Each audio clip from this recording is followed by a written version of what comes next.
Have you ever wondered what it takes for a tech founder to bet a lifetime's work on a single idea and then build payments around it? Today we'll unpack how Jack Dorsey tried to put Bitcoin in everyone's pocket and what that means for everyday investors. Hey friends, welcome back to DCA Crypto, the channel that turns crypto ideas into practical habits. In the next 10 minutes, you'll get a clear timeline of Dorsey's Bitcoin push, concrete examples of how he aimed to bring it into payments, and 3 lessons you can apply to your DCA strategy today. On screen, you'll see key takeaways as well as timestamps if you'd like to skip ahead.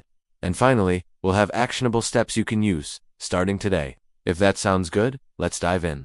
Before we get into Dorsey's moves, let's start with a quick overview of who he is. He's best known as a co-founder of Twitter and Square, the latter later rebranded as Block. He's a designer turned entrepreneur who keeps betting on simple products that serve billions. But beyond social apps and card readers, Dorsey became one of the most vocal high-profile advocates for Bitcoin. Unlike a speculative trader, his focus was structural, making Bitcoin useful for payments and building infrastructure so more people can use it in everyday life. So to understand Dorsey's Bitcoin push, we need to answer to why Bitcoin and how to scale it. Why Bitcoin? Because he believed it's the best architecture to solve payments. It's sound money, with scarcity, meaning there will never be more than 21 million Bitcoin. It's censorship resistant, meaning no government or company can control it. And it's global, meaning anyone in the world can use it for payments. And how do you scale it? By focusing on products and infrastructure. That's how Dorsey's approach had 2 parts. Build products that people use for payments, and integrate Bitcoin into those flows. Why? Because the fastest way to mainstream adoption is through utility. Things people need every day. Sending money, buying coffee, paying freelancers.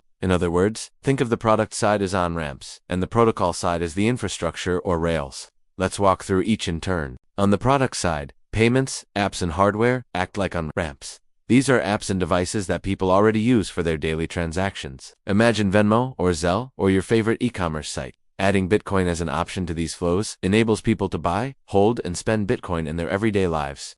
On the protocol side, Bitcoin's decentralized currency model offers a global rail, but it needs a better UX and faster rails to compete with credit cards and bank transfers. Think about all the reasons people love cards and instant transfers. They're fast, they're easy, they're convenient, they're trusted. To compete, Bitcoin needs simpler wallets, faster confirmation times, and an easier user experience. So Dorsey's work tried to bridge both.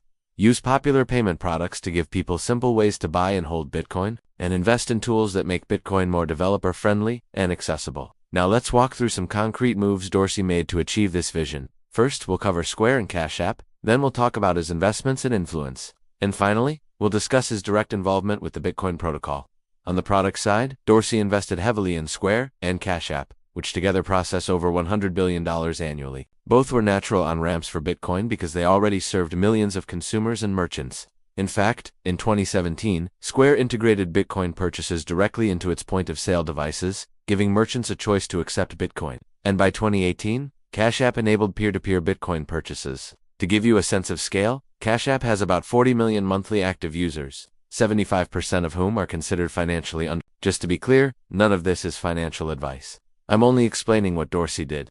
On the protocol side, Dorsey backed companies like Blockstream, Coinbase, Robinhood, and many others, often with large equity stakes. And in 2018, Dorsey created a $100 million fund specifically to invest in Bitcoin infrastructure. In addition, Dorsey leveraged his massive influence to accelerate adoption. He frequently tweeted about Bitcoin and helped it gain prominence. Under his leadership, Square and Twitter even experimented with Bitcoin Lightning for micropayments and tipping. Now Dorsey's impact wasn't limited to Bitcoin. He also explored El Salvador's Bitcoin law, even considering moving Square's headquarters there. And he famously tipped hundreds of thousands of dollars in Bitcoin to users on Cash App for creative content on Twitter. To be clear, not everything Dorsey touched turned into gold. For example, his support for El Salvador's Bitcoin law was met with mixed results. But his actions undeniably sped up Bitcoin's integration into everyday life.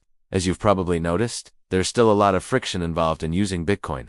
That's why Dorsey's moves are so important. Products like Cash App and Square lowered that friction significantly, thus accelerating adoption.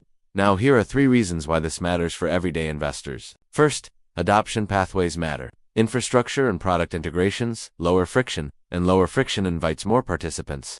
Second, influential founders can accelerate real-world use cases. Public backing from big founders doesn't guarantee price moves, but it can speed up product development and merchant acceptance. Third, long-term thinking wins. Building payments and tools is a marathon, not a sprint. For DCA investors, That's a reminder to focus on time and market, not timing the market. In other words, Dorsey didn't just promote Bitcoin as a price bet. He promoted it as an architectural shift, a new kind of money that needs products and rails to reach people. His experiment teaches us belief in technology, paired with real product work, can open entirely new ecosystems. Let's recap that. 3 takeaways. Adoption lowers friction, influence speeds adoption, and long-term plus DCA. If you found this helpful, hit like, subscribe to DCA Crypto, and share this video with one friend who is curious about Bitcoin but overwhelmed by red flags and headlines. Now let's cover 3 actionable steps you can use right now.